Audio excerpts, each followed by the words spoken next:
There are lots of things all around us, exciting things that surround us. But how does it work? Do you know? How is it made? Do you know? Things that go up, things that go down, things that go pop, things that go round, with special cameras to show you inside. It's going to be a big surprise. But how does it work? Do you know? How is it made? Do you know? Do you know? Let's find out!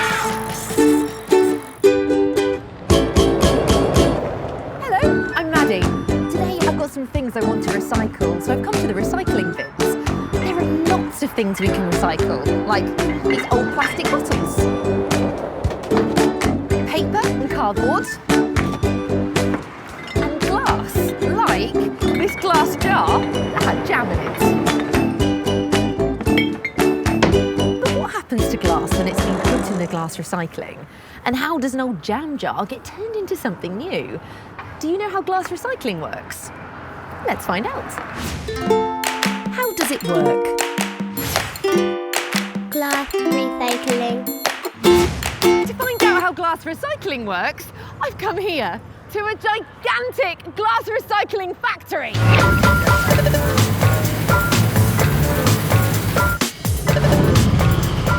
Glass is collected from recycling bins by big lorries like this one here, and it's all dropped off here at the yard. Listen to all the glass falling out of the recycling lorries. In the yard, there are 3 huge storage bays. 1, 2, 3. And together, they can hold around 3,000 tons of glass. That's the same weight as 157 double-decker buses. The glass is picked up from the storage bays by big diggers. Isn't that amazing?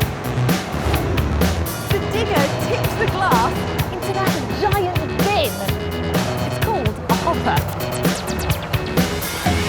There it goes! The hopper is connected to a conveyor belt.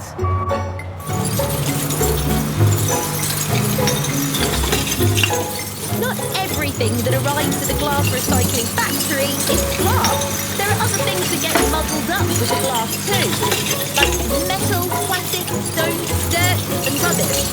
We call these things contaminants, and it's the job of the glass recycling factory to separate the contaminants from the glass. Let's find out how they do it.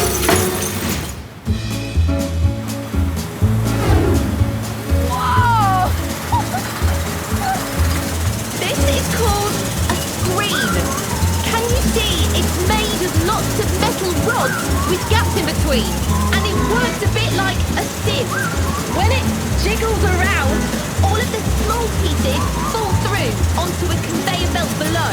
And the big bits keep on going down that chute. All of the big bits drop into this machine. It's called a crusher. And inside, everything is crushed, so it's the same size as the smaller pieces. All the glass and contaminants come back together. Can you see that some of the small pieces are bouncing around?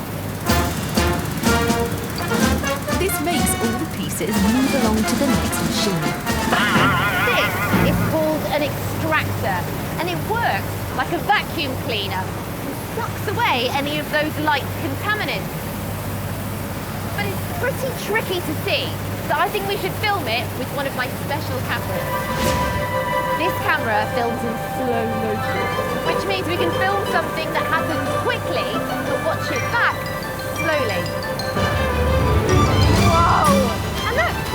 All of the light contaminants, like little pieces of plastic, are being sucked away, leaving the glass behind.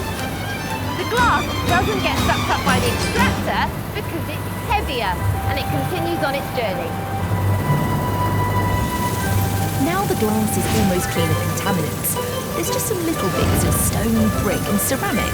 Things like kitchen plates and mugs to get rid of.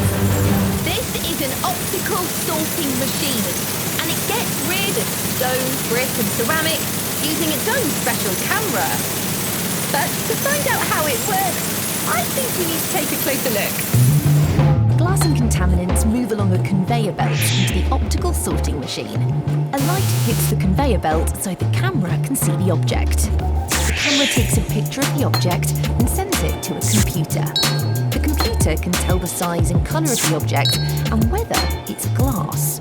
When the computer finds a contaminant, like stone, it sends a signal to an air jet inside the machine to blast it away.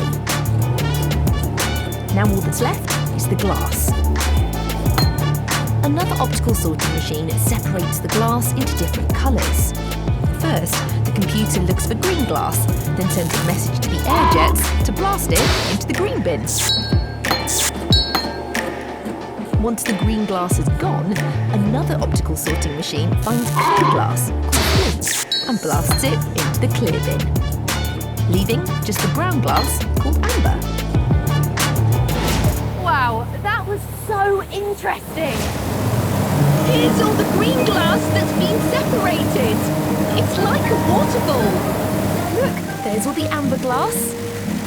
And the clear glass too. It's called flint. Now the glass has been cleaned and sorted, it's ready to be used again and made into something new, like a jam jar. I loved finding out about how glass recycling works. What was your favourite part? Do you remember the name of the machine that uses light to find things that aren't glass? That's right, it's called an optical sorting machine. Did you hear the sound of the glass as it was tipped out of the big recycling bin? Did you see how the extractor sucked all the light contaminants off the conveyor belt on the special camera?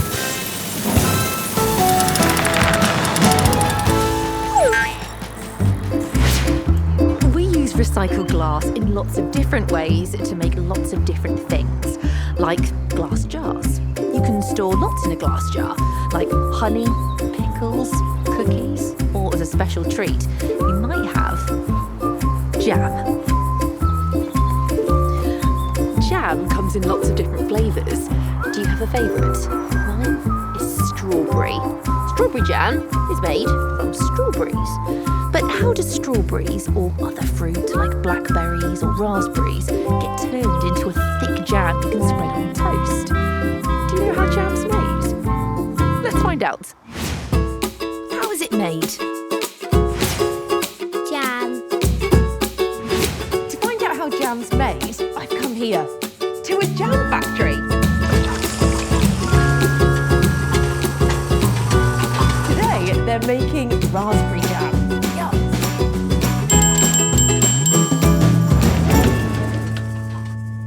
Today we're making one batch of raspberry jam, and that's about 160 jars, so we're going to need a lot of raspberries. To make the jam, we also need sugar and lots of lemons. This is James, and it's his job to make the jam. James starts by weighing the lemons. After the lemons are weighed, they're cut in half and squeezed to get all of the juice out, and I've been given special permission to help. So let's have a go at using this juicer. Thank you. Right, ready? Wow! The machine spins round and round, and look, can you see all of the juice flowing out of the spout here at the bottom? Lemons are really sour, and that's because they have something in them called citric acid. And it's the citric acid that gives them the sour taste. And nothing is wasted because we're going to use the lemon peel too. Next, James weighs out the raspberries. Here, they use frozen raspberries. He also weighs out the sugar. And now it's the fun part. We're going to heat everything up inside this, a boiling pan. Looks like a giant cake mixer, doesn't it? At the moment, the boiling pan is switched off. First, into the boiling pan goes the raspberries. That's a great splattering sound, isn't it? Next, the lemon juice and the lemon peel. The lemon peel is really important because it's got something special in it called pectin. And when pectin heats up and mixes with the water from the frozen raspberries and the citric acid from the lemon juice, it acts a bit like a fishing net or a web, helping to catch the other ingredients. And it's what makes the mixture thick and sticky. It takes about 15 minutes for the jam to cook, so I've set up one of my special cameras to film everything. That way, we can watch it back and speed everything up. Now, you should never go close to a hot pan, but I've got special permission to show you what happens to our jam. Can you see the ingredients spinning round and mixing together? Now, the sugar is added. And look, the jam is starting to cook. The boiling pan heats the ingredients to 100 degrees. That's really, really hot. The jam mixture still looks watery and runny, doesn't it? So how does it get thick and gooey like jam? Well, the water inside the jam mixture is heated up by the boiling pan and it turns into water vapour or steam. We call this evaporation.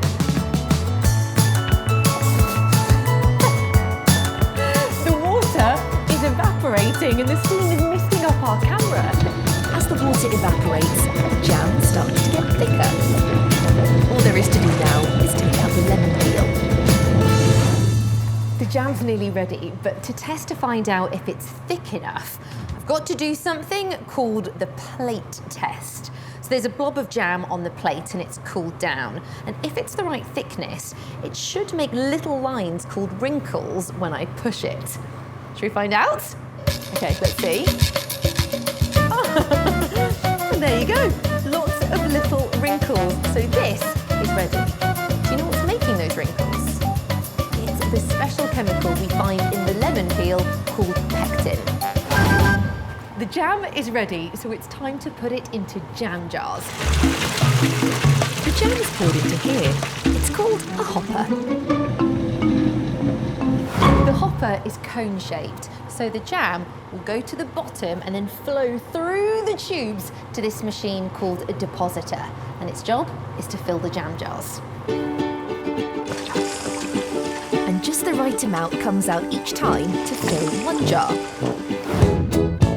The lids are put on the jam jars when the jam and the air around the jam is still hot.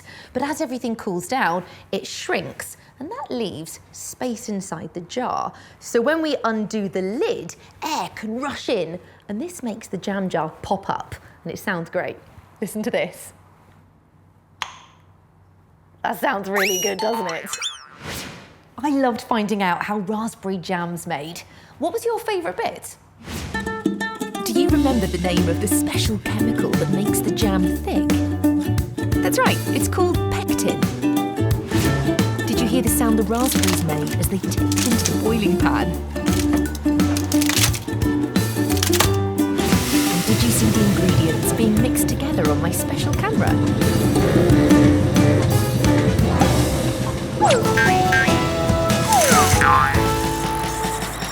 So the next time you have jam as a special treat, you'll know how it's made. And when you see a glass jar, you'll know how lots and lots of glass has been recycled to make it. I'll see you next time. There are lots of things